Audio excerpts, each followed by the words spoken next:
The suggestion that God doesn't feed the poor is flawed.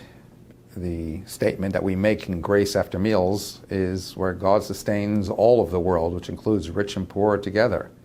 It is the case that God provided sometimes more with one over another, and that's in order to ensure that there should be chesed, kindness, benevolence in the world. Why this guy gets the money and the food and the other guy doesn't, I don't know. That's God's business, frankly. But ultimately, the man who has the money, who has the food, has to recognize his basic responsibility to provide for the sake of the other who does not have. He has to realize that the reason why he does and the other is lacking is because that's the only way there can be chesed, kindness, and benevolence in the world.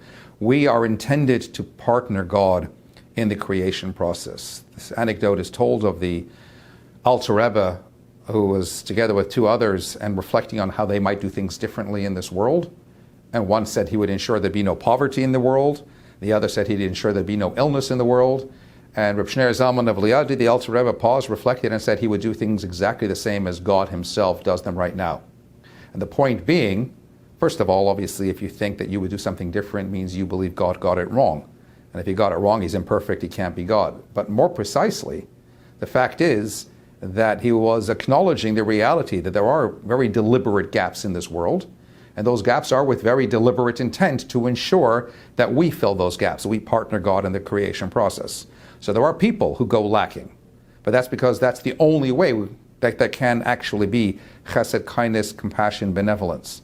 If everybody had what they needed, no one would need to come on to the other.